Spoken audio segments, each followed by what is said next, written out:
toutes et à tous, bienvenue chers amis dans cette émission. On s'y retrouve, vous le connaissez ce principe, on parle de beaucoup de choses. Et ce soir, on va parler beaucoup. On va parler d'un sujet, peut-être vous allez vous dire, mais de quoi nous parle-t-il? Vous avez vu le titre de la vidéo. Peut-être ça vous a interpellé, au contraire, le titre de la vidéo, parce que vous vous posez plein de questions. On va essayer de, pas forcément d'y répondre à vos questions, en tout cas d'échanger ensemble. Et peut-être que dans nos discussions, vous allez trouver quelque chose. Mais pour ce faire, je suis bien entouré avec Claude. Salut Claude. Bonsoir, salut. Bah ça va. Écoute, ça va, merci. T'as une jolie montre, hein? Oh, c'est gentil. J'avais dit. Rolex, C'est gentil. Non, pas encore. Breitling? Oh Bientôt. non, encore bah, enfin. Laissez-moi du temps, Oui, ça ça- viendra. C'est un Normalement, on dit, cadeau. c'est quoi, c'est 50 ans, hein? Ah oui, normalement. Si t'as pas 5 ans, si t'as J'ai pas une encore un Rolex peu à de temps. 50 ans, t'as raté ta vie, Claude. Ah, bah, j'ai bon, raté je ma demande vie, du alors. tout, j'ai raté ma vie. Voilà, t'as un doublement. Hein. Bonsoir cher Tu vas Ben. bien? Je vais bien, merci. Bon, bah très bien. Et puis Nathalie, Eh ben, bonsoir Ben, bonsoir à tous. Eh ben, je vais bien. toujours ensoleillée, je dirais. Oh, c'est gentil. Tu vois, c'est bien comme ça. C'est bien. Ouais. C'est beau. Toujours ensoleillé. Toujours en Très sourire. ouais. gentil. Donc voilà, on est heureux d'être tous les trois, Ouais. tous les quatre ensemble. Maintenant, vous avez vu, normalement, vous connaissez le principe, les amis. Je me dis tiens, mais de quoi, qu'est-ce qui m'intéresse? Et puis du coup, j'envoie à ces messieurs dames les réflexions. Et puis donc, vous avez vu, ils sont venus avec 2-3 petites notes. Toi, je dirais. Bah, tu nous as fait Carrément un tu- bouquin. tu nous as fait- On a tu nous toujours as- l'impression que tu viens avec ton carnet de funérailles, avec nous- quand tu viens avec celui-ci là, mais Oh non. Tu sais, on dirait pas un carnet pour des les fois, il faut funérailles. vraiment mourir à soi-même Ah, ouais. pour répondre à certaines émissions. C'est beau, c'est beau. Maintenant, Bien rebondir. T'es mort souvent, vraiment, Maintenant, le thème est d'actualité. Alors, on en parle depuis quelques années quand même. C'est l'intitulé, le titre de l'émission, c'est Wokisme et, on va le dire à la française, Cancel Culture. Comme ça, vous pourrez me vanner sur l'accent français. Au moins, je prends pas le risque. Oui, c'est Bon, vrai. Vous aurez pu dire il avait qu'à tester, mais bon. Je vais vous citer juste un cas emblématique. Comme ça, on comprend bien de quoi on contexte. parle. Un cas emblématique, c'est le cas d'une personne qui est anonyme. Une des premières anonymes qui a été ce qu'on appelle cancellée, annulée, effacée, en tout cas blacklistée. En 2013, Justine Sacco envoie un tweet à ses 170 abonnés avant de prendre l'avion. Et elle écrit « En route pour l'Afrique, j'espère ne pas attraper le sida, je plaisante, je suis blanche. » Bon. Un hashtag est créé et repris massivement. Justine est encore dans l'avion lorsque son patron condamne ses propos. Ce tweet lui vaudra un licenciement.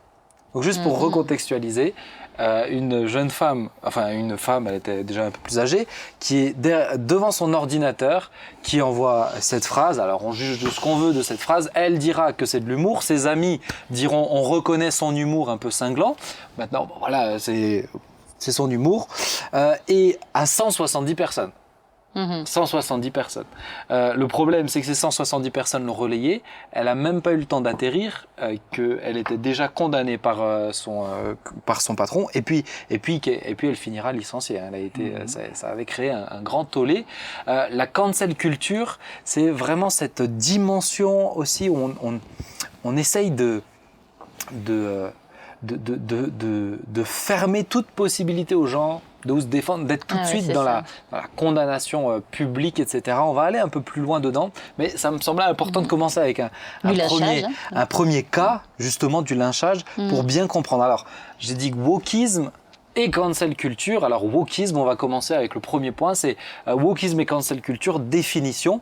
Alors, je vais peut-être te demander, tiens Claude, comment tu définis le wokisme? Le wokisme, à la base, c'est quelque chose je dirais, de très sain, dans le sens s'éveiller, être vigilant, s'indigner noblement, etc. Ça vient du mot awake. Awake, c'est-à-dire être éveillé. Être éveillé, rester vigilant. Et petit à petit, c'est devenu une expression fourre-tout qui a été portée par ce qu'on appelle la théorie de la critique de la race. Et qui tranquillement a dérivé. Alors je cite certains essayistes et que je connais parce que je le lis souvent, Mathieu Bock-Côté, qui dit une personne woke, c'est une personne dont le militantisme s'inscrit dans une idéologie de gauche radicale qui est structurée en fonction de questions identitaires. La race, le genre, l'orientation sexuelle, toute la lecture qu'on a de ce qui se passe autour de nous et au travers de ces filtres-là. Et donc on va essayer de chercher tout ce qui pourrait, comme pour cette jeune femme, enfin cette jeune femme moins jeune peut-être, d'analyser, de sous-peser si dans ce qu'elle a dit, même sous forme d'humour, n'est pas en train d'agresser une minorité quelconque. Alors là, en l'occurrence, une grande minorité, les gens de l'Afrique. Et tout ça sous des raisonnements je dirais, d'indignation, de vouloir s'offusquer et de montrer patte blanche de je ne sais pas trop quoi. Mais en tout cas, c'est ça qui est derrière.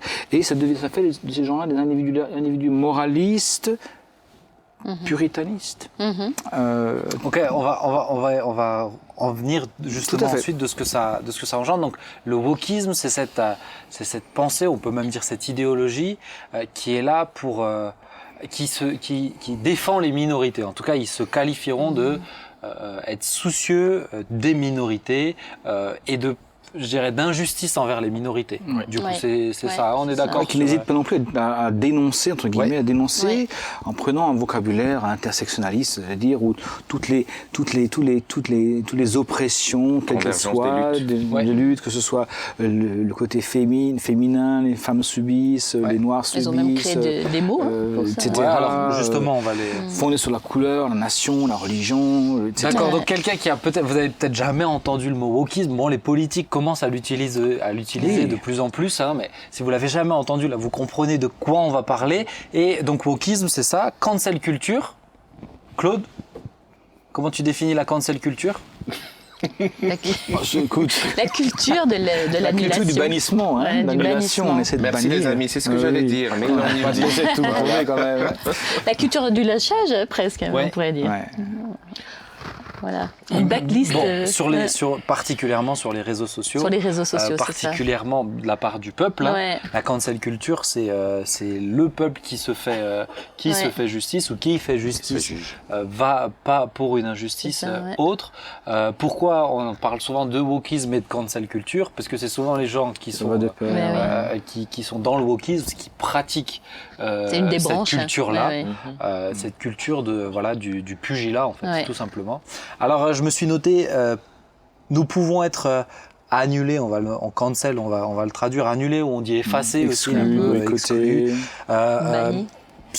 Lorsque notre opinion n'est pas appropriée par ceux qui le pratiquent sur des sujets tels que, et je vous ai noté quelques exemples, on a entendu parler du hashtag Black Lives Matter, donc celui-ci qui a fait beaucoup de bruit même en France, qui est revenu, ou le hashtag MeToo, aussi, ou Balance ton porc, on reviendra dessus tout à l'heure, aussi sur le sujet tel que l'identité de genre, les mouvements LGBTQIA+, qui particulièrement utilisent aussi de manière très intense, très régulière aussi toute cette cancel culture avec du dénoncement, la dénonciation publique ou sur les réseaux.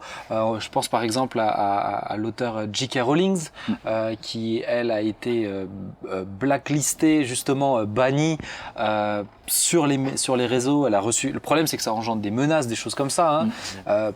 Pour avoir exprimé que, selon elle, une femme trans n'était pas une vraie femme. Ce sera ces propos que je cite. Et du coup, suite à ça, toute la culture LGBTQIA+, est allée là-dedans. Un autre sujet, ça sera le sexisme aussi, qu'on retrouve. J'ai noté le socialisme, l'augmentation c'est-à-dire l'augmentation de la surveillance de l'État contre une diminution de la liberté des peuples. Et là-dedans aussi, on voit que Trump, on peut citer Trump qui subit la cancel culture ou voilà, les politiques qui le subissent. J'ai noté aussi quand même le privilège blanc, où j'aurais pu noter le privilège de l'homme blanc. Mâle blanc. Le mâle blanc de 40 ans. On est à quoi? C'est 40 normalement, hein. Le mâle blanc de 40 ans. Ouf, vous êtes sauvé là, c'est ça. Moi, c'est fini. J'ai passé le cadre. 65. Mais donc voilà, à peu près sur tous ces sujets-là, il y en a quelques-uns d'autres, mais c'est ceux-là qui rassemblent la plupart des sujets qui gravitent autour de la cancel culture. Alors, on comprend bien qu'il y a un enjeu parce que c'est un enjeu qui divise, c'est un enjeu qui sépare.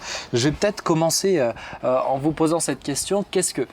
de prime abord, avant que je vous ai demandé de réfléchir sur ça, certains avaient déjà peut-être plus réfléchi, ça vous faisait dire quoi? Qu'est-ce que vous en pensiez un petit peu, votre avis, voilà, à chaud comme ça? Vas-y.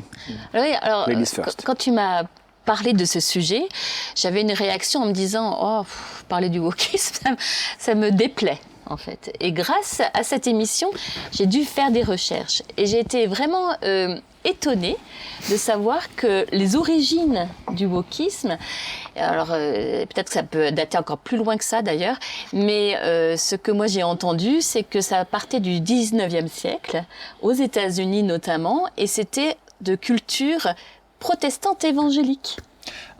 Alors ça, j'étais très étonnée. Alors, on va arriver sur l'origine. Ma question, c'était de but en blanc, juste avant que tu creuses tout ça, qu'est-ce que ça te fait dire le wokisme? Alors, le terme, il est positif. Ouais. Parce que bon, j'ai quelques connaissances de l'anglais et c'est vrai que c'est positif d'être éveillé.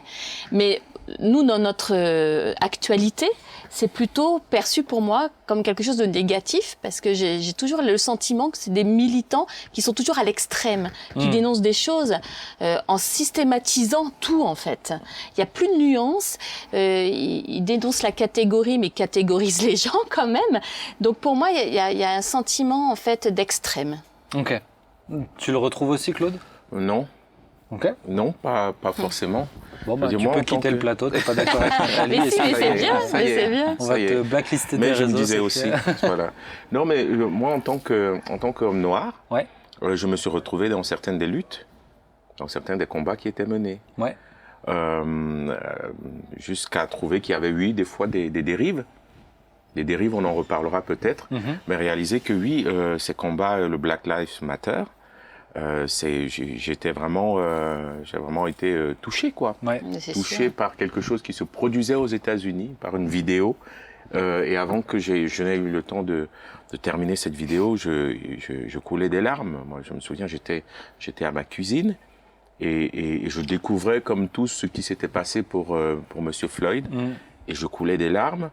Et pendant des semaines et des jours, je sais que ça m'a Je le complètement précise quand même, transporté. Mais oui. qui est mort sous le genou, en fait, sous le poids d'un policier qui l'a policier, ouais. empêché de respirer. hein. Voilà.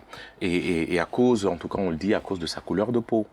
Donc c'est un mouvement, en tout cas, que j'ai soutenu, que j'ai encouragé alors aux États-Unis, parce que je pense qu'il y a quand même une différence entre les États-Unis et la France.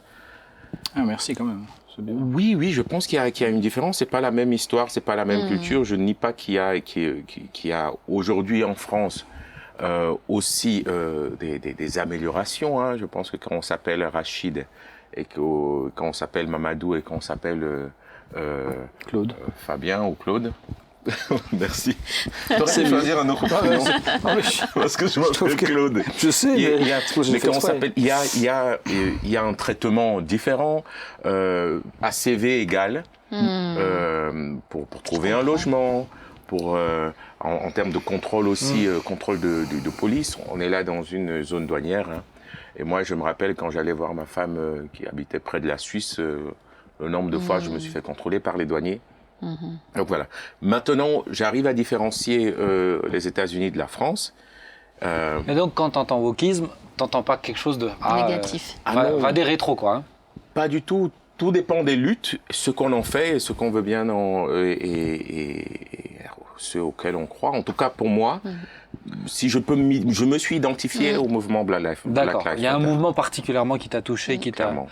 Claude, Alors, je partage pas tout à fait le point de vue de Claude. Hein. Ouais. Je pense qu'au contraire, tout en ayant conscience que c'est parti d'un bon fond, c'est-à-dire on veut défendre des cause, hein, vies, juste, des hein. causes, et c'est juste que ce soit Black Lives Matter ou bien MeToo.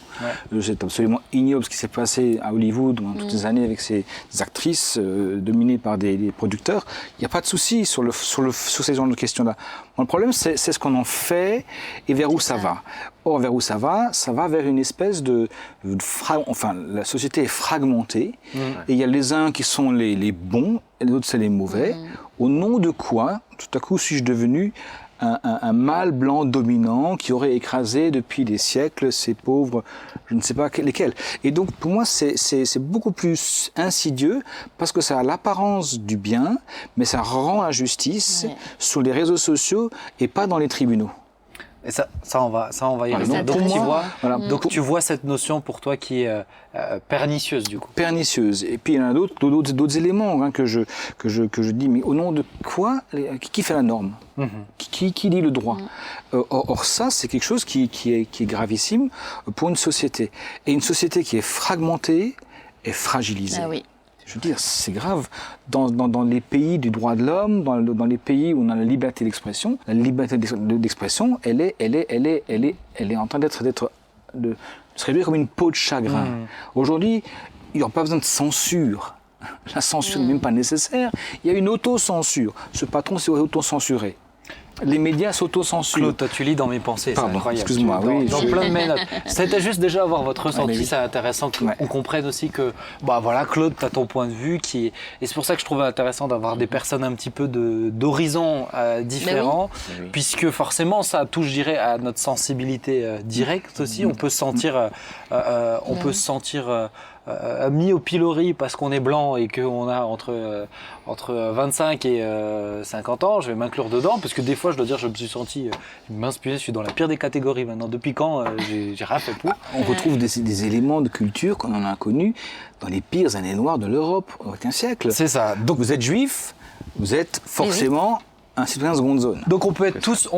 Maintenant, ce que je trouvais intéressant en tout cas, j'ai écrit cette émission d'une manière où j'aimerais qu'on puisse réfléchir à peut-être est-ce qu'il y a des bons et des mauvais côtés, ou est-ce qu'il y a des choses. Tu as parlé de choses pernicieuses, donc une façade et puis l'envers du décor. Oui. Donc voilà, l'idée c'est d'y réfléchir. Tu as commencé à parler tout à l'heure sur l'origine. Parce que je trouvais que c'était intéressant. Alors toi, tu mentionnais le 19e siècle. Oui. Alors explique-nous. Oui, alors en fait, tout est parti du fait que lorsque les esclaves sont devenus libres aux États-Unis, ont commencé à devenir libres, il y en a qui ont réfléchi en disant mais il faut aussi leur ouvrir l'éducation. Et là, le wokisme est parti de là, en tout cas. C'était d'une bonne intention, parce que c'était aussi défendre une cause juste. Et ça m'a intriguée, parce que je me suis dit, mais c'est vrai, défendre une cause juste, en tant que chrétien, on en a eu beaucoup de personnes chrétiennes qui ont défendu des causes justes. Donc, pour moi, c'est ça. Pour toi, c'est 19e siècle, parce que c'est vrai que quand tu creuses un petit peu, tu le vois de différentes manières. On parle aussi de la French Theory. Oui. Je ne sais pas si tu en as entendu parler. Claude, je sais que toi, tu penses aussi en disant que ça venait même de France. Apparemment, ça venait de France, ça n'a pas pris. Dans les années 70-80, ça n'a pas pris. C'est parti aux États-Unis. Et là, dans les universités, ça a commencé à se développer. Et finalement, c'est devenu, il y a des universités aujourd'hui où, selon ce que vous dites, votre poste de professeur est en jeu. Ouais. Tu citais Madame Rowling, l'auteur de Harry Potter, qui a pris position pour une professeure d'université qui a osé dire, mais je ne sais plus ce qu'elle avait osé dire, une phrase très simple, qui disait une femme, bref, je ne sais plus exactement, je ne vais pas dire des bêtises, mais qui a été immédiatement attaquée, ostracisée. Et donc, alors, les États-Unis, on connaît, il y a tout ce qui est là-bas, petit à petit, ça viendra aussi ici. Et c'est le danger dans ce que tu disais, c'est que ça pouvait venir de France. Oui. Enfin, c'est pas parce que on est chauvin, etc. C'est vrai que c'est, en tout cas moi, de ce que je lisais aussi, on citait pas mal aussi d'intellectuels français, hein, oui. partant en allant même jusqu'à Simone de Beauvoir, etc. Toutes ces pensées qui sont tombées dans le néant pendant tout un temps et qui sont retournées aux États-Unis. Il y a cette question aussi maintenant. Moi, en relisant, en plongeant un peu dedans, l'affaire Dreyfus, par exemple. Oui. J'accuse. Oui. Est-ce que c'est pas du wokisme ? Je me dis, bon, si on regarde à ça, alors du wokisme, on peut en trouver partout de la défense. Dreyfus, Je crois que c'est maintenant Zemmour qui a dit le contraire, qui a dit que M. Dreyfus était quand même un vilain petit canard. Donc, alors que la loi, les investigations, la justice a fait son travail, c'est d'ailleurs lourdement trompé à son sujet. Elle l'a envoyé à Cayenne pendant pas mal d'années avant de le réhabiliter. Donc, on est en train c'est un candidat à la présidence qui est en train de dire que ça, c'était faux. Que cette justice qui s'est repentie, qui a fait amende honorable sur une erreur judiciaire, il aurait quand même dû aller jusqu'au bout. Enfin, ce capitaine était quand même coupable. Donc, voilà, c'est... On a l'impression que le wokisme, c'est pas Ben, c'est comme tout, hein. C'est comme tous les mouvements, ils naissent d'un autre mouvement en fait. Oui. Comme il y a jamais rien de nouveau, c'est de la transformation. Et après, ce qui me gêne profondément, c'est qu'on a en France pas la capacité, enfin pas tous non plus, Claude en est la preuve, mais de faire un distinguo entre ce qui se passe aux États-Unis et ce qui se vit ici. Je m'explique. Qu'on ait du wokisme, qu'on ait des Black Lives Matter, etc., parce qu'il y a effectivement aux États-Unis une culture qui a été profondément imprégnée par le racisme, y compris dans les églises. Ouais. Je ne sais pas si vous savez, mais pour nous qui sommes des pentecôtistes, on remonte le pentecôtisme en 1906 à Los Angeles, à Azusa Street, le pasteur William Seymour. Le pasteur William Seymour a fait ses études de théologie à Houston, en Texas. Et dans cet établissement-là, école de théologie, les étudiants noirs devaient rester dans le couloir. Et on ouvrait les fenêtres de la salle de classe de le couloir pour qu'ils puissent entendre le cours de théologie que prodiguait un pasteur blanc. Et alors c'est incroyable. Et donc ce gars est parti à Azusa Street. L'Esprit Saint, il y a une effusion. Et finalement, dans cette église-là, il y a un vrai mélange, non pas de genre, mais de culture et de race. C'est-à-dire que les blancs et les noirs s'embrassent, chantent ensemble, prient ensemble, reçoivent l'effusion du Saint-Esprit. Et quand Charles Parham, un des grands évangélistes du XXe siècle, qui à l'époque était une des figures à penser aux États-Unis, était venu le visiter, il s'en est offusqué. Il a été scandalisé, outragé, au point que ça a laissé des traces, et que finalement, quelques années plus tard, il y a eu de tels discours de la part de ces différents hommes qui sont venus les visiter, pour voir ce qui se passait à Azusa Street, que finalement l'église, elle s'est éteinte. Parce qu'il y a eu de telles blessures dans les propos que les gens se sont nouveau rassemblés par couleur de peau. Donc ce qui fait dire à certains pasteurs, un que je connais bien, qui dit que en fait le péché originel des États-Unis, c'est le racisme. Mais ça, c'est pas vrai en France. Ne confondons pas tout. Oui, nous avons été colonisés, etc. Et une histoire qui n'est pas toujours très très belle. On a voulu civiliser ces braves ethnies, ces braves pays. Il n'empêche, lorsque en 1917 les GIs américains étaient venus, blancs et noirs étaient venus pour nous aider à nous libérer du joug allemand, parmi ces GIs noirs, les Noirs ne voulaient plus rentrer. Parce qu'ils trouvaient en France un pays qui était beaucoup plus ouvert à la vie commune entre différentes couleurs de peau qu'aux États-Unis. Donc on n'est pas dans les mêmes contextes, les mêmes pays. Ça ne veut pas dire que... Et c'est peut-être un peu le problème du village monde, où on a l'impression que toutes les causes peuvent être défendues au même niveau par tout le monde. Alors, je vais essayer de venir sur un deuxième point, puisque dans le wokisme, il y a cette défense aussi particulièrement, il y a le côté privilège blanc, il y a eu le côté Black Lives Matter, et puis ensuite, il y a eu toute une montée anti-esclavagiste, et il y a eu... Et puis il y a encore cette pensée révisionniste qui est présente, extrêmement présente. Et je voulais avoir, et qu'on s'arrête un petit peu dessus, je voulais avoir votre avis dessus. Qu'est-ce que vous pensez de cette montée-là de révisionnisme? Alors il y a eu le déboulonnage des statues. Il y a eu les grosses discussions, je ne sais pas si vous vous rappelez, sur le bicentenaire par rapport à Napoléon. Et puis il y a eu un petit fait, c'est un autre fait, mais que j'ai trouvé très intéressant, c'est la marque Uncle Ben's. Je ne sais pas si vous avez... mais la marque Uncle Ben's qui vient de changer de nom. Ah ouais? Parce qui a changé en 2021 de mémoire. Elle a changé de nom, elle s'appelle désormais Benz Original. Et vous savez, il y a la photo d'un homme noir qui était là, elle a viré. Ah ouais. À cause de la pression, mais c'est vraiment clairement à cause de ça, c'est la cancel culture qui les a amenés, et puis c'est ce mouvement, c'est le wokisme qui a fait monter des tweets, etc. Et à cause de ça, ils ont changé de nom. Donc on sent qu'il y a vraiment une notion qui essaye d'enlever toute cette histoire. Et je termine avec cette petite anecdote aussi, mais dans le Figaro Vox, vous pourrez retrouver que la région de Bruxelles a rebaptisé le tunnel Léopold II au nom d'Annie Cordy. Je ne sais pas si vous avez entendu ça. Au nom d'Agni Cordy, pour faire acte de repentance post-coloniale, la chanteuse populaire est elle aussi accusée de racisme pour son titre Chaud Cacao.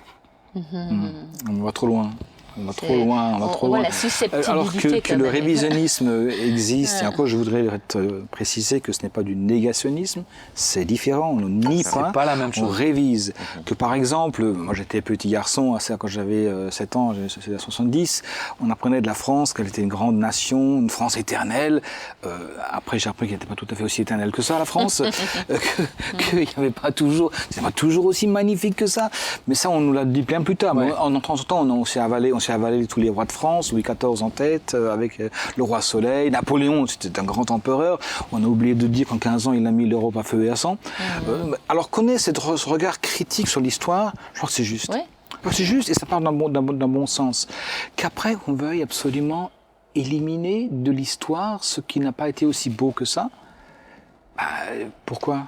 Ou retenir que ce qui est beau, et qui définit ce qui est beau, ce qui est bien, ce qui est juste. Je pense, moi je j'ai pas l'impression que c'est l'éliminer, c'est de le, tu vois, tous les débats qu'il y avait eu, c'est en fait c'est plutôt corriger le fait que ces gens-là aient été mis en valeur. Ces hommes qui ont entretenu l'esclavagisme et desquels on a fait une statue. Disant mais c'était des personnages incroyables. Moi je pense c'est plus ça. Ils essayent pas d'effacer leur nom, je pense, des manuels, bien qu'ils seraient bien contents qu'on parle d'autres personnes. Je suis assez d'accord avec toi. Je pense, ouais. Mais c'est plus le côté non mais on ne veut plus les voir. Je vais le dire comme ça, on ne veut plus les voir, ces esclavagistes. Plus les honorer, ouais. Voilà, c'est ça. Maintenant, est-ce qu'à ce niveau-là, vous étiez, je ne sais pas si vous avez vu cette photo de la statue qui a été balancée dans j'étais choqué. T'étais choqué? Je ne suis pas choqué par rapport à cette statue précise, mais choqué qu'on en fasse un symbole tellement puissant. Surtout que ça peut amener à débattre, justement, sans déboulonner, en fait. L'histoire, elle est intéressante dans ses erreurs aussi. Et au final, si on veut rendre invisible, je pense qu'on a moins d'évidence sous les yeux, donc on peut moins y réfléchir au final. Claude, toi, ton avis là m'intéresse. L'une des premières images que moi j'ai de la Libye après l'intervention des armées pour sauver le peuple libyen, c'est le déboulonnage des statues de Kadhafi par son propre peuple. Ouais. Mais c'est le propre peuple, c'est son peuple. Voilà, c'est-à-dire, moi, c'est pas la question du déboulonnage, c'est que la partie symbolique, finalement, et la partie médiatique. Mais c'est surtout qu'est-ce qu'on en fait, moi, de se retourner vers l'histoire ou réviser l'histoire. Oui, je pense que oui, on peut réviser l'histoire et se dire que l'histoire l'histoire est toujours celle des vainqueurs. Ouais, c'est ce qu'on dit toujours, hein. Mais on parle des États-Unis, revenons aux États-Unis. Mais il faudrait aussi alors éliminer Louis XIV. Je veux dire, quand on pense que c'est ce que Thomas a fait, il a rendu son peuple exsangue. On a un peuple français qui était exsangue. Il les a ruinés de par sa mégalomanie à Versailles. Et ensuite, il a fait des guerres. Donc, il les a ruinés financièrement, il les a ruinés humainement. Et à la fin, il a quand même osé dire à celui qui allait succéder, « Bon, j'ai trop aimé la guerre, fais pas comme moi, quoi. » Mais il l'a ruiné. Ceci étant dit... Voilà, c'est le roi qui a marqué l'histoire de la France. Et je suis aussi allé l'an dernier avec mes filles à Versailles voir ce château. Mais le droit au peuple de disposer d'eux-mêmes et de leur propre histoire, de se réapproprier leur histoire. Je trouve que pour les peuples, j'allais parler des Amérindiens, de se réapproprier leur propre histoire parce qu'à un moment donné, ils ont été, dans leur histoire, victimes. Je trouve qu'on ne peut pas leur mais là, Claude, c'est pas le peuple. Ouais. Aujourd'hui, c'est pas le peuple qui déboulonne la statue. statue. C'est ça, c'est une minorité. C'est une partie du peuple. C'est une minorité. J'entends. Tu vois ce que je veux dire? J'entends. Le problème, c'est, pour moi, je suis assez d'accord avec ce que tu dis, Nathalie, ça ouvre à la discussion, ou à rajouter éventuellement, je dirais même, les détails dans les manuels historiques.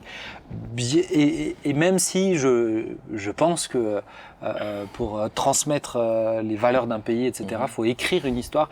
Tu peux faire ce que tu veux, Oui. on a raison. Les vainqueurs écriront toujours leur histoire, et c'est une histoire qui est écrite. C'est une histoire qui est racontée, on nous raconte une histoire.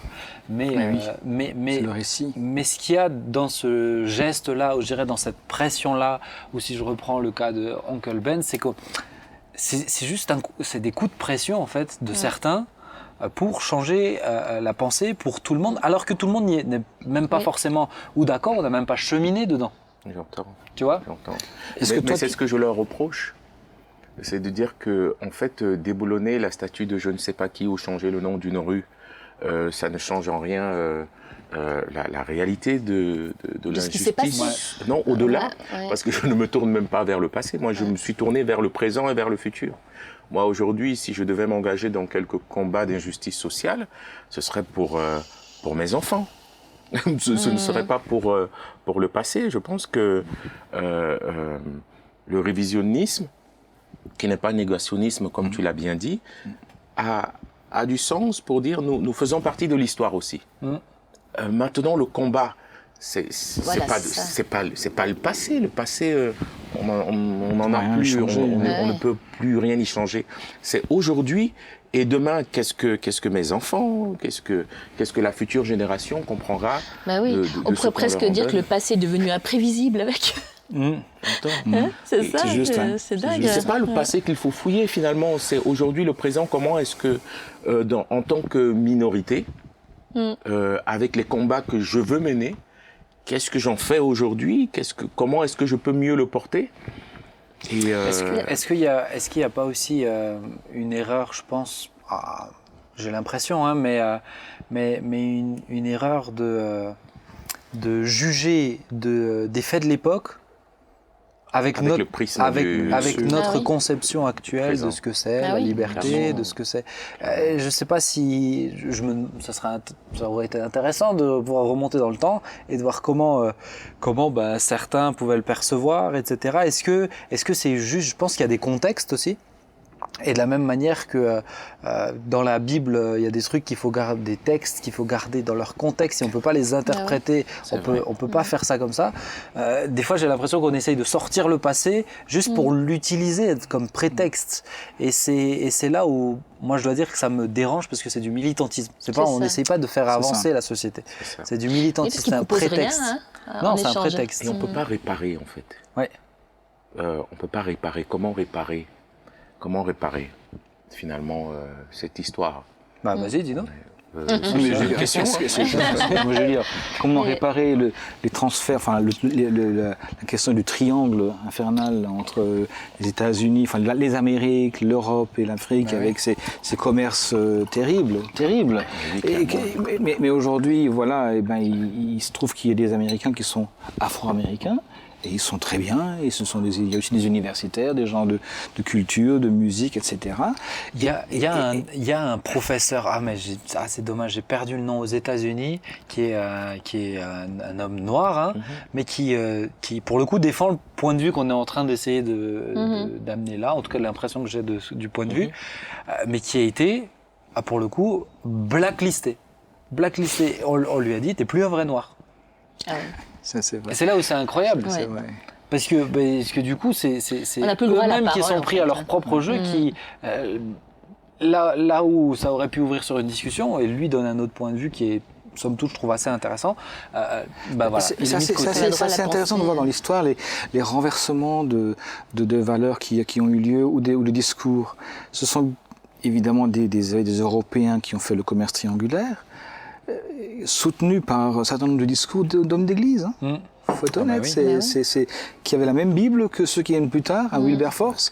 La même Bible a dit, mais c'est inhumain, c'est injuste, ces gens-là, ce sont des gens comme vous et moi.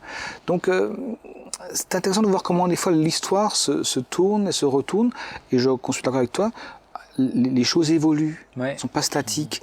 Et pourquoi nos ancêtres sont partis aller coloniser l'Afrique ? J'en sais rien, moi, je veux dire... j'ai pas été à leur place. Et puis, sous prétexte de civiliser, entre guillemets, d'apporter une religion chrétienne, c'est pas comme ça qu'il fallait le faire. Hein.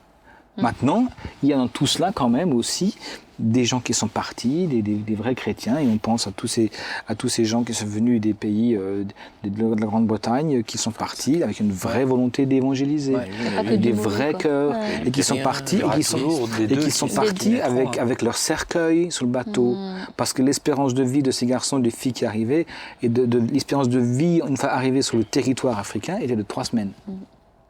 Donc il y a des parents qui ont vu leurs enfants partir à la mort. Je ne sais pas si tu souhaitais à ta fille à l'époque d'être missionnaire en Afrique. S'ils arrivaient. Hein. S'ils y arrivaient. S'ils y arrivaient. Donc il y a aussi tout ça.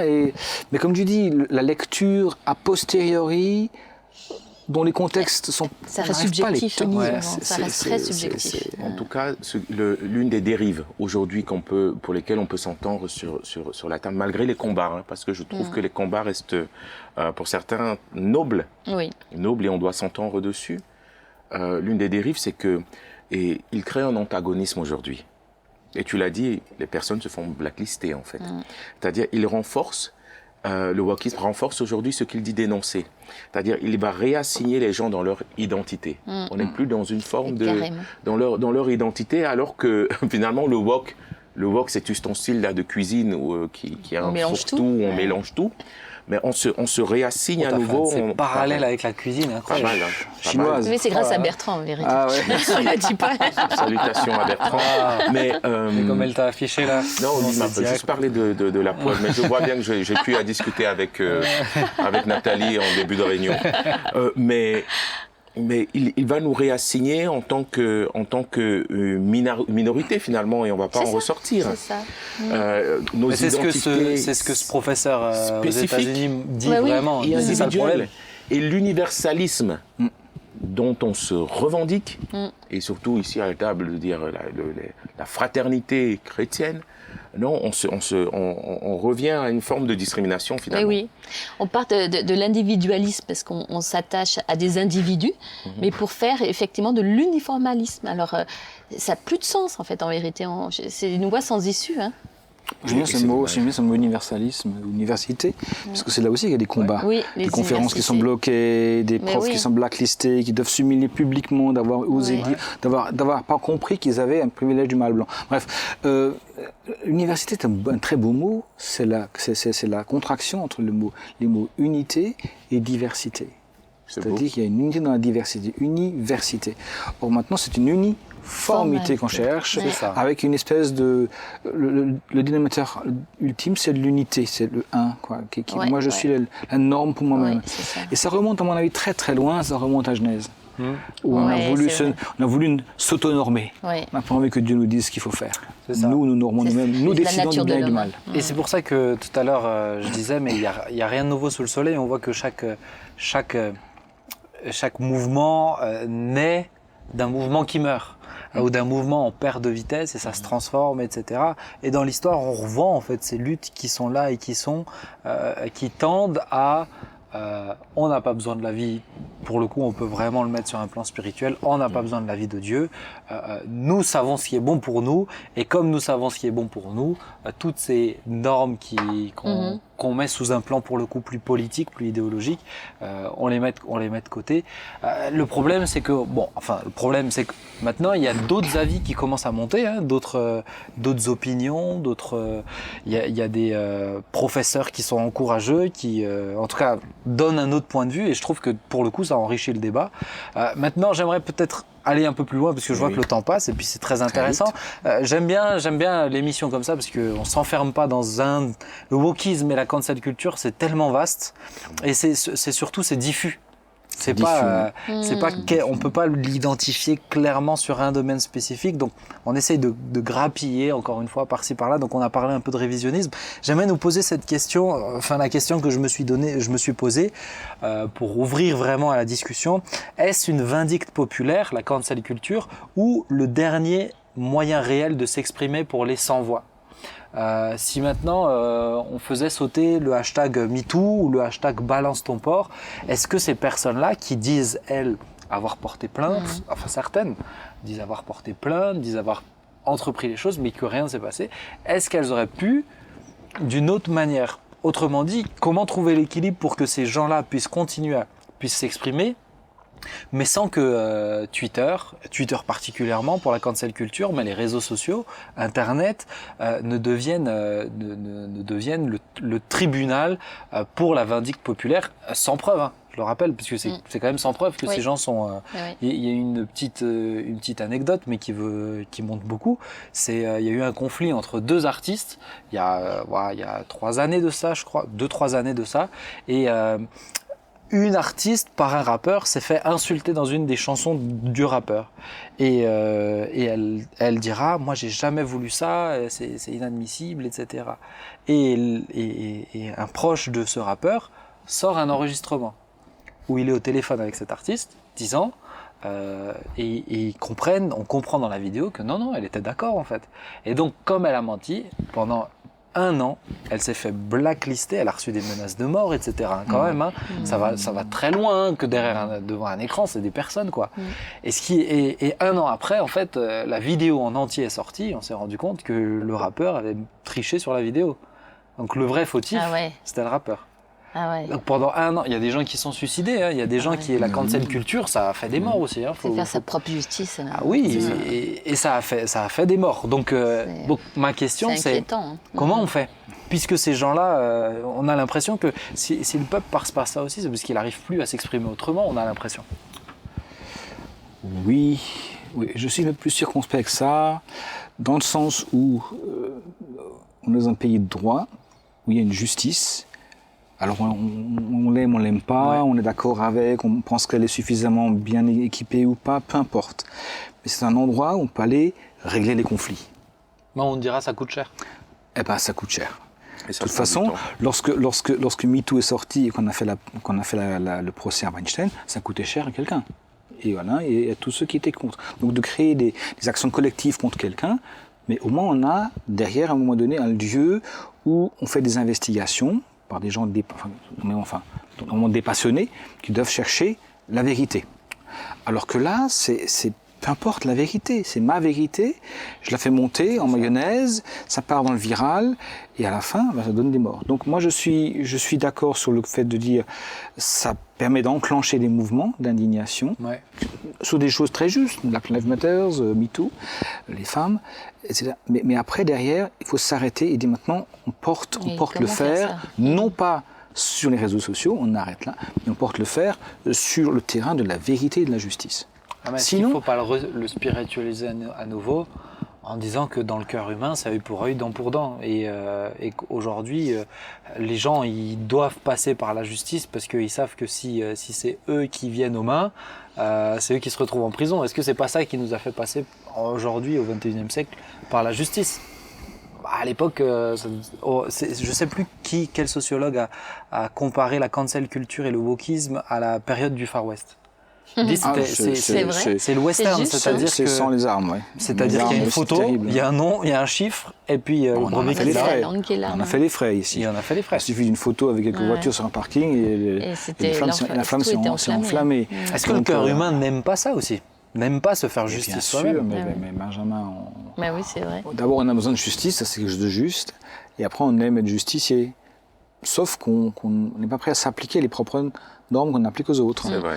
On prend par exemple une des actrices qui avait largement contribué à MeToo, à juste raison d'ailleurs, qui, quelques temps plus tard, s'est vue agresser, cette fois-ci au tribunal, par un jeune acteur qui s'était dit agressé par elle.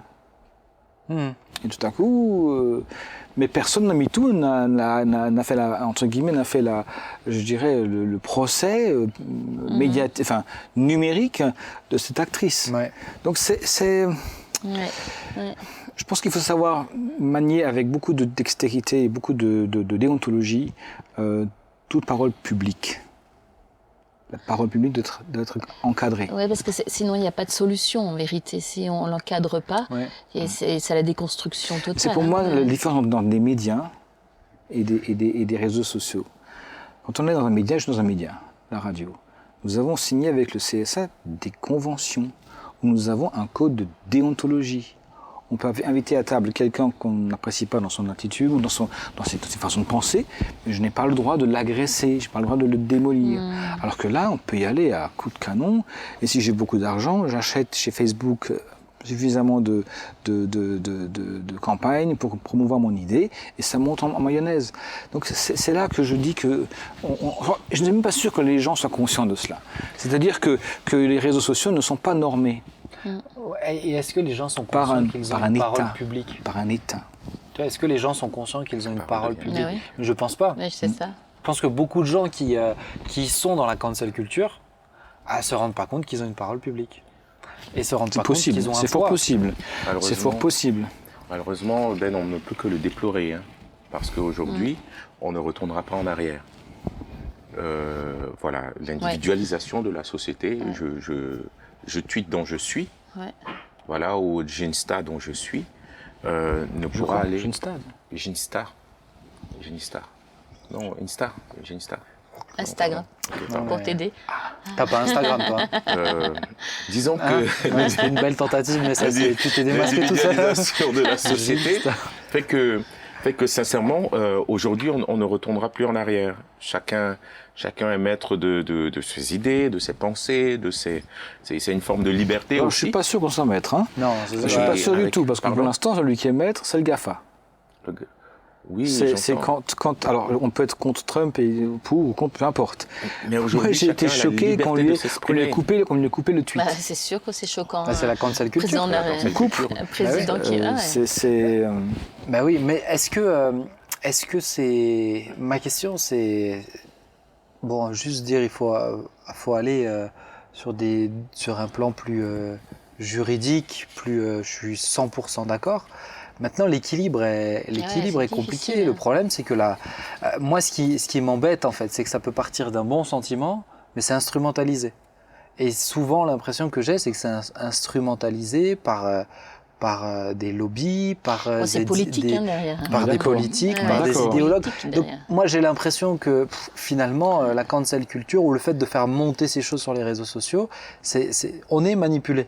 Même si ça part d'un bon sentiment, la jeune femme qui, en larmes, raconte son témoignage en mettant le hashtag MeToo, son témoignage sera utilisé pour autre chose que juste pour elle. Et c'est ça qui me rend triste. Mais c'est pour ça que depuis un bon bout de temps, il y a pas mal de voix qui se lèvent et qui disent il faut réguler les réseaux sociaux et tout le reste, y compris les plateformes musicales, parce que là aussi, bref, il y a boire à manger. Donc là, c'est toute une question de régulation. Or, ce sont des instruments ou des plateformes qui sont au-delà de la régulation, ils sont au-delà des États.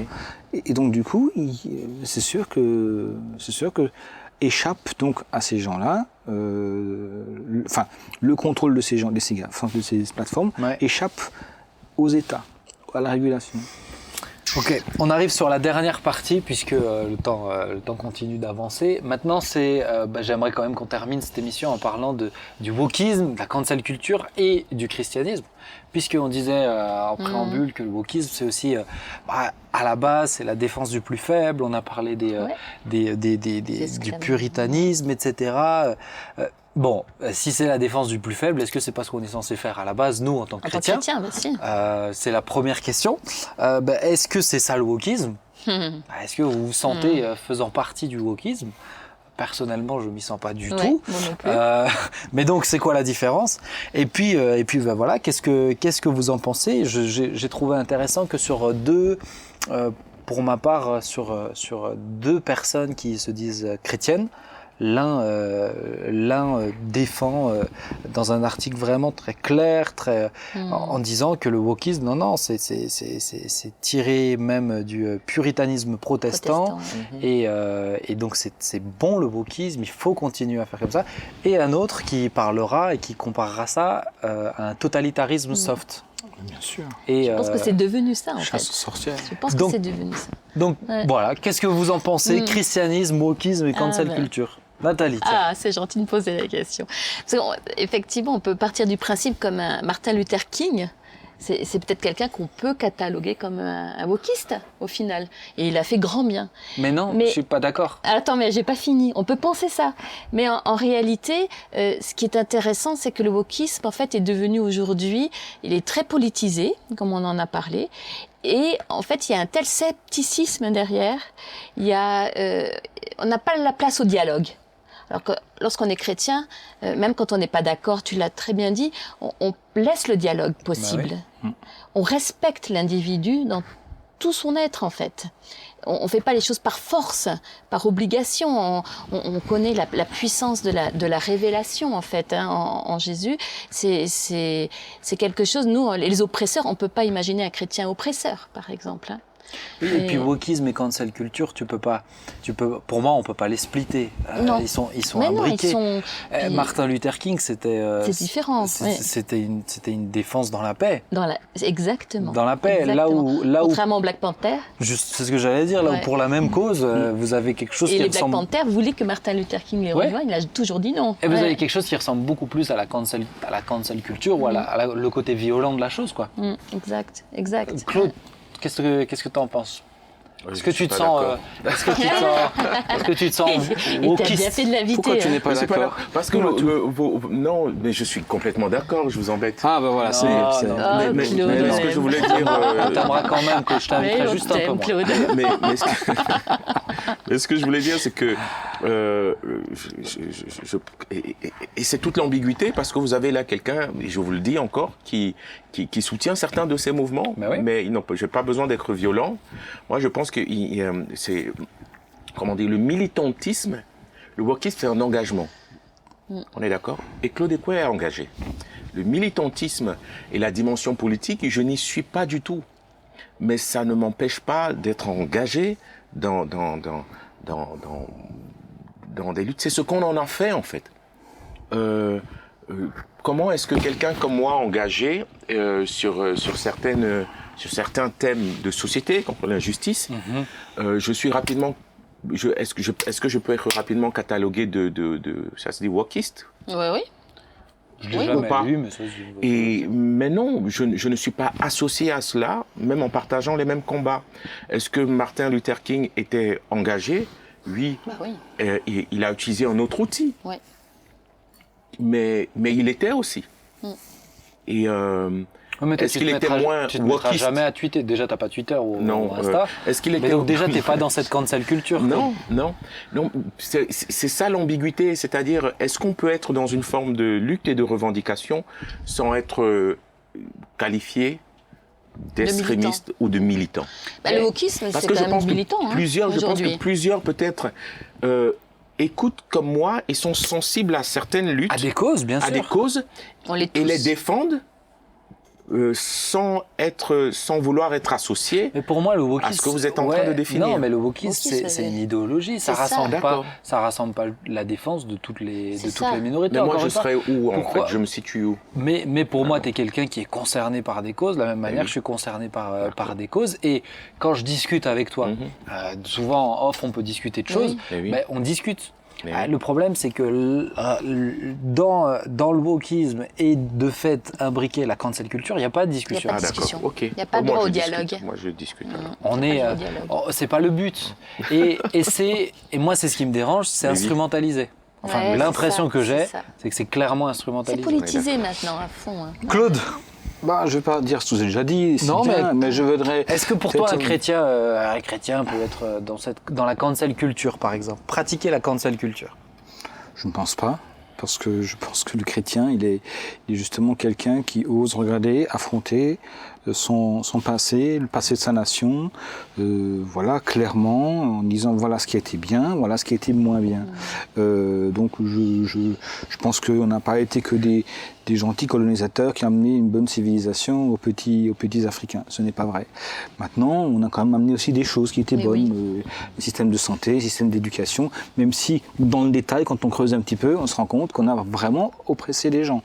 Bref, mais je voudrais un peu lever le débat au-dessus de tout cela en disant peut-être 2-3 choses. La première, je crois que ce qui me touche le plus, ce qui me fait très mal, c'est cette fragmentation de la société. C'est vrai. contrairement au Christ, qui rassemble un peuple de toute nation, de toute langue, de toute tribu. Amen. Où il n'y a plus les questions de genre, ni homme, ni femme. C'est ça. Il n'y a plus une question de nationalité. Ni juif, ni grec, ni romain, ni alsacien, ni tout ce que tu veux. Et puis, Ni ces gens-là libre, sont ni un esclave. peuple. Ouais. Ni libre, ni esclave. Pardon, j'ai oublié ça. Toi, tu fais bien de me le rappeler. Et c'est très bien. Donc pour moi, c'est cette fragmentation qui nous fragilise. Et qu'on retrouve dans l'Église. Dans l'Église. Voilà, C'est un oui. autre sujet. C'est un autre sujet, mais malheureusement, est-ce qu'on n'est pas infecté aussi Ah bah, Est-ce que l'Église n'est pas infectée voilà, y compris quand on dit Dieu aime tous les hommes et femmes, on entend ça. Est-ce que c'est une grille de lecture, on l'a encore? Ouais. Est-ce qu'on la cultive? C'est vrai. Dieu aime tous les gens. Quand je sors dans la rue, que je vois des gens de différentes couleurs, différentes origines, qui soient aussi de différents genres, orientations sexuelles, est-ce que je vois encore en eux, en elles, des hommes, des femmes, que Dieu aime? C'est la question. Deuxième point que je trouve terrible, c'est que on se fait une autocensure terrible. On n'ose plus dire les choses. Ouais. Parce que, qui de nous va s'afficher, va afficher une opinion qui après va être explosée sur les réseaux sociaux et me faire une réputation de je ne sais pas, d'un quelconque non éveillé, tyran. C'est ce que je voulais relever en parlant du totalitarisme soft. C'est Rod absolument. Dreyer, je peux le citer, qui le cite, qui a écrit un livre très intéressant, d'ailleurs, le Paris Bénédictin. Cette notion peut-être d'autocensure, est-ce que, tiens, on va aller un peu plus loin dedans, Oui. parce que là, pour moi, c'est peut-être un des marqueurs essentiels qui nous fait dire qu'on bascule dans quelque chose d'autre. C'est plus juste du militantisme. C'est vrai. On est d'accord. On est vrai. dans autre chose là. On n'ose plus dire, on n'a plus le droit de dire. Parce que maintenant, excuse-moi, on part sur le principe que le racisme se cache et on va le craquer. C'est ça, pas principe. On va le craquer. On va craquer dans sa phrase, dans son mot, dans son expression, dans son regard, dans ses attitudes. Ou quelqu'un On qui va- n'est pas sur les causes qu'on a citées. Il n'y a pas que le racisme. Voilà. En plus, c'est ça. On va le craquer. On n'est plus dans une dimension où on dénonce.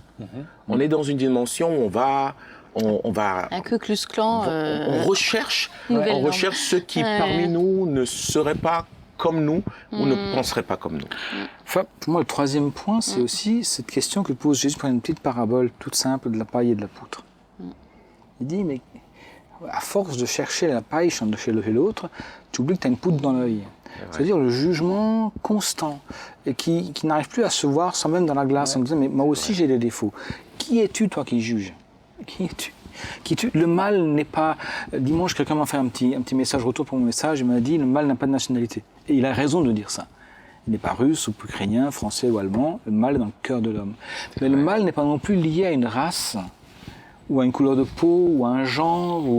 Il y a sûrement des racistes blancs, j'en suis conscient, mais il y a peut-être aussi des racistes non blancs. Ouais, oui. Je ne sais pas comment le dire autrement sans vexer qui que ce soit.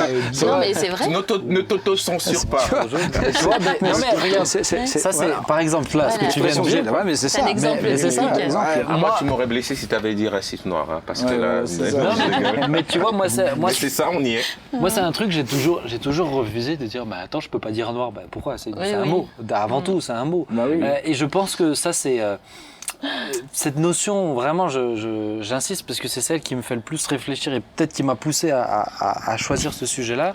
Mais la notion d'autocensure, c'est ma crainte en fait. J'ai l'impression qu'on se rend pas compte qu'on rentre dans quelque chose d'autre.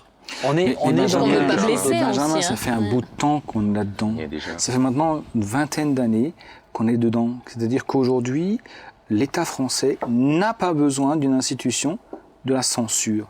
Parce que chaque journaliste se censure. Moi, il y a quand même eu un coup d'accélérateur. Oui, on est Dans d'accord. les, Mais ça fait maintenant un bon bout de temps que cette notion de fond, de l'autocensure, elle est là. Et à la fin, on dit on dit plus grand-chose. Ou si on les dit, c'est parce qu'on va dans le sens de la meute. Oui, On c'est hurle ça. avec les loups. Sûr. Ouais, Claude. En tout cas, moi, je vais le ramener au versant spirituel parce que ce que Claude a dit me porte davantage. Nous sommes aujourd'hui ici citoyens du royaume des cieux. Il n'y a plus. Exact. Oui. Nous sommes citoyens du royaume des cieux. Et pour ceux qui nous écoutent, pour nos frères et sœurs, quels qu'ils soient, c'est de se rendre compte que nous avons une nouvelle identité qui est meilleure que l'identité précédente, quelles que soient nos identités. Que cette identité, elle est du ciel avec cette citoyenneté nous ouvre à de nouvelles lois, à de nouveaux principes, à un nouveau cadre qui raye, qui efface toutes nos différences et qui fait de nous des fils et des filles du royaume. Et ça, j'ai envie de dire à chacun et à chacune de ceux qui nous écoutent, aujourd'hui, nous sommes libres en Christ Jésus. Et nous sommes co-héritiers du royaume. Et j'aurais aimé le dire à tous ces militants du wokisme. Aujourd'hui, votre lutte et vos revendications ont une réponse. Elle est dans la Bible, dans l'identité que Christ nous donne et qui nous affranchit de toutes nos assignations, de toutes nos différences et qui nous donne d'être un. Et qui nous guérit. Et qui nous guérit de nos histoires et de nos blessures et qui nous, et qui nous rassure dans notre identité. Je pose la question, est-ce que Jésus a été cancel culture?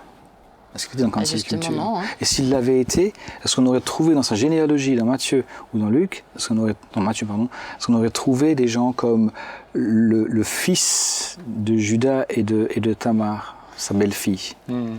Est-ce qu'on aurait trouvé Ruth la Moabite? Est-ce qu'on aurait trouvé la prostituée de Jéricho?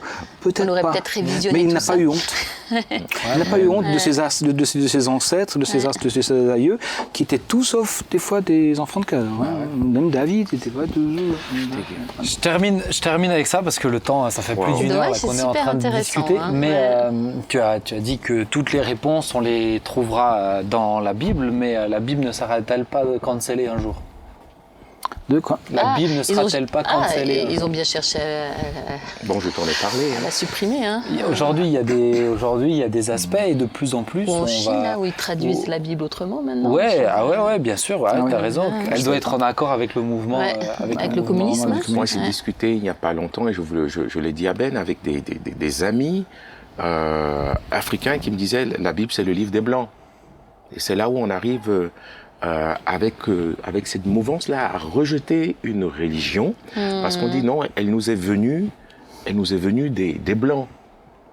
Et c'est terrible. C'est terrible parce que j'ai envie de dire, voilà l'une des dérives. C'est-à-dire, à tout vouloir remettre en cause, on n'est plus capable d'accepter, de recevoir la vie, la vérité, la lumière, le salut, parce qu'on arrive à... On rejette. On rejette systématiquement. Et je pense qu'il y a un enjeu peut-être plus grand que juste 2-3 tweets sur Bien sûr, c'est beaucoup plus grand sur Internet. Et c'est pour ça que pour moi, en parler comme ça, c'est important. Peut-être ça peut éveiller, en tout cas, ça nous éveille. Je suis content, tu dis tu as creusé, donc ça t'a fait réfléchir aussi. Merci, parce que, bon, moi, je pense que vous l'avez bien compris, je ne me qualifie pas de wokiste ou pratiquant fidèle de la cancel culture, bien que j'ai les réseaux sociaux. Mais je pense qu'il y a un enjeu vraiment. Et je pense qu'en tant que chrétien, il faut qu'on ait les reins solides pour affronter ce qui est... le diable, il est malin, je le trouve tellement sournois, sous des apparats très humanistes, et que tu retrouves du temps des Beatles, quand dans votre génération à vous le retrouviez d'une manière autre, mais c'était la même chose. Et très intolérant pour ceux qui pensaient différemment. Absolument. La génération 68 attardée en plus après, elle a fait des dégâts, des conséquences terribles, on est d'accord. Pas la parole, je pense quand même que Jésus nous a laissé cette promesse. Ciel et terre passeront, ma parole ne passera point. Amen. Et celle-là, elle demeurera alors d'une manière ou d'une autre, elle continuera de se propager, de se diffuser dans son intégralité, dans son intégrité. Est-ce que ça nous coûtera peut-être des larmes et des grumeaux de sang, peut-être? Bah ça, c'est à mon avis, on y tend. On va pas finir l'émission comme ça. On y tend, on va finir par la prière, Claude. On va finir par la prière. Et je vais te laisser prier, Pierre. Je vais te laisser prier, Claude. Je vais te laisser finir par la prière, c'est ça que je voulais dire. Vas-y, Claude. Excusez-moi. Oui, Seigneur, nous acceptons de souffrir pour toi les larmes et les grumeaux de sang. Seigneur, nous acceptons de te suivre. Seigneur, et nous savons que c'est ta parole qui est la vérité. Tu es la vérité. Ouais. Et tu dis, vous connaîtrez la vérité et la vérité vous rendra libre. Seigneur, nous prions pour nous, ton Église, comme pour ceux qui ne te connaissent pas. Seigneur, nous prions que ce soit ta vérité qui nous éclaire, ta parole qui nous dirige. Et que chacun puisse faire le choix simplement de te suivre et de te laisser alors l'éclairer. Seigneur, sur tous les enjeux qui traversent notre société. Et nous avons besoin de ta vérité. Aide-nous, Seigneur. Merci, Aide-nous. Seigneur, ouais. Voilà, aide-nous. Merci, Jésus. Amen. Amen. Oui, amen. Amen. Ouais, que Dieu nous aide. Hein. En tout cas, merci à vous d'être venus sur cette émission, d'avoir pris le temps de creuser Merci aussi, d'avoir invité. d'avoir respecté le thème, d'avoir respecté, quand je disais bon, on enchaîne, c'est bien, ça me fait plaisir. Avec vous, c'est facile. D'autres, il y a plus d'enjeux. Mais vraiment agréable. Et puis aussi, je pense que ça a pu nous amener plus loin tous. Donc, J'espère. chers amis, peut-être que pour une émission comme ça, il faut l'écouter en 2-3 fois. Ouais, En tout cas, n'hésitez pas à la partager aussi si ça vous semble intéressant pour quelqu'un qui peut écouter ou le message de l'évangile d'une autre manière, ou voilà, un point de vue chrétien sur le wokisme et la cancel culture. En tout cas, un point de vue de certains chrétiens, je vais le dire comme ça. Voilà. Que Dieu vous bénisse richement et rendez-vous vendredi prochain à 19h pour une nouvelle émission sur YouTube ou en podcast sur toutes les plateformes audio. À très bientôt.